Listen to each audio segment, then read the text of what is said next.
আসসালামু আলাইকুম। আজকে আমরা আলোচনা করব ধারাবাহিক পর্বের পাসপোর্ট ইনস্ট্রাকশন অর্থাৎ পাসপোর্ট শর্তাবলীর 16 এবং 18 নাম্বার নিয়ে। 16 নম্বর, বৈদেশিক মিশন হতে নতুন পাসপোর্টের জন্য আবেদন করা হলে স্থায়ী ঠিকানার কলামে বাংলাদেশের যোগাযোগ ঠিকানা উল্লেখ করতে হবে। আমার পূর্বের যে ধারাবাহিক পর্ব দেওয়া হয়েছিল তার মধ্যে কিন্তু আমি বলে দিয়েছিলাম যারা বিদেশ থাকেন তারা বিদেশ থেকে যেখানে আবেদন করবেন, যে স্থান থেকে আবেদন করবেন সেই বর্তমান ঠিকানা আপনি উল্লেখ করে দেবেন, কিন্তু আপনাকে স্থায়ী ঠিকানা কিন্তু বাংলাদেশে দিতে হবে। এই হলো আমাদের 16 নম্বর বিষয়। এরপর 17 নম্বর, অতি জরুরি পাসপোর্টের আবেদনের ক্ষেত্রে নতুন ইস্যু, নিজ উদ্যোগে পুলিশ ক্লিয়ারেন্সের সনদ সংরক্ষণ পূর্বক আবশ্যিকভাবে আবেদনের সাথে দাখিল করতে হবে। যেহেতু সময় কম, অর্থাৎ অতি জরুরি পাসপোর্টের পুলিশ ক্লিয়ারেন্স, পুলিশ ভেরিফাই এক জিনিস আর পুলিশ ক্লিয়ারেন্স এক জিনিস, আমাদের এটা বুঝতে হবে। পাসপোর্ট অফিসের ভিতরেই পুলিশ ক্লিয়ারেন্সের রুম আছে।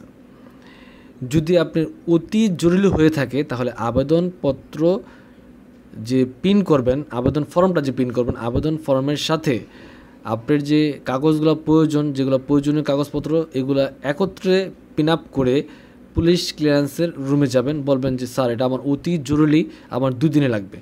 তাহলে তারা পুলিশ ক্লিয়ারেন্সের একটা সনদ দেবে। ওইটা আপনার ওই পাসপোর্ট যে ফর্মটার সাথে যে কাগজগুলো সংযোজন করছেন একসাথেই আপনার পুলিশ ক্লিয়ারেন্সের যে সনদটা পিন আপ করে দিতে হবে। তো এরপর আমরা 18 নম্বরে দেখতেছি কি লেখা আছে। 18 নম্বরে লেখা আছে, দেশে অভ্যন্তরে অতি জরুরি পাসপোর্ট প্রাপ্তির লক্ষ্যে আবেদনের সাথে পুলিশ ক্লিয়ারেন্স দাখিল করা হলে অন্যান্য সকল তথ্য সঠিক থাকা সাপেক্ষে 2 কর্মদিবসের মধ্যে পাসপোর্ট প্রদান করা হবে। এখানে একটু বলে রাখি, অনেক পাসপোর্ট অফিস আছে তাদের নিজেরাই আবেদন জমা দিলে নিজেরাই পুলিশ ক্লিয়ারেন্সের কাজটা সম্পাদন করে দেয়। সেক্ষেত্রে আপনাকে নিজে করার কোনো প্রয়োজন নাই। তো এরপরে আমরা খ নম্বরে দেখতেছি কি লেখা আছে,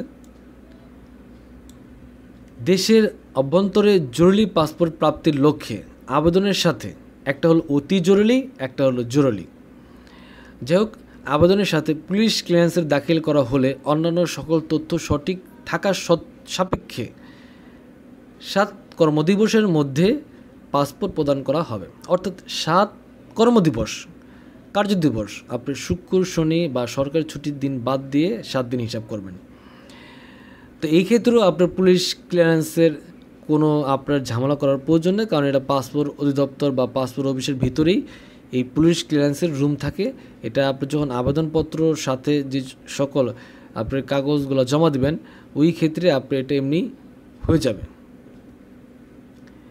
এরপরে গ নম্বরে, দেশের অভ্যন্তরে রেগুলার পাসপোর্ট প্রাপ্তির লক্ষ্যে আবেদনের সাথে পুলিশ ক্লিয়ারেন্সের দাখিল করা হলে অন্যান্য সকল তথ্য সঠিক থাকা সাপেক্ষে 15 কর্মদিবসের মধ্যে পাসপোর্ট প্রদান করা হবে। এখানে 15 কর্মদিবস বলতে বুঝাইছে শুক্র শনি এবং সরকারি ছুটির দিন বাদ দিয়ে, অর্থাৎ আপনার হাতে পেতে পেতে প্রায় 20 থেকে 21 দিন 22 দিন লাগতে পারে। ওই 7 কর্মদিবস যেটা বলা হয়েছে সেটাও আপনার পাইতে আপনার 9-10 দিন বা 11 দিন লাগতে পারে।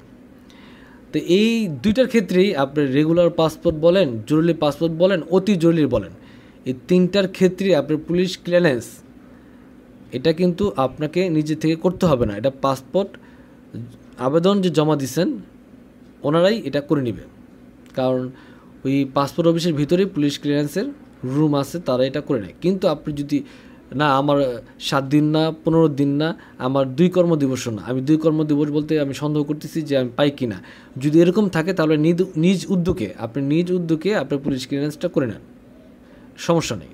করে আপনি জমা দেন, তাহলে আপনি সঠিক সময় মতো পাবেন। হইতে পারে একটু 19-20 সময় লাগতেই পারে, এই জন্য আপনাকে বলা হয়েছে 17 নম্বর। যে অতি জরুরি পাসপোর্ট আবেদনের ক্ষেত্রে, এটা আপনার বিদেশে হোক আর বাংলাদেশে হোক, দুটো ক্ষেত্রেই আপনার এটা প্রযোজ্য। 17 নম্বরের যে নির্দেশনাবলী দেওয়া হয়েছে। এই ছিল আজকে আমাদের আলোচ্য বিষয়। পরবর্তী ভিডিও দেখার জন্য আমন্ত্রণ রেখে আজকের মতো এখানেই। আল্লাহ হাফেজ।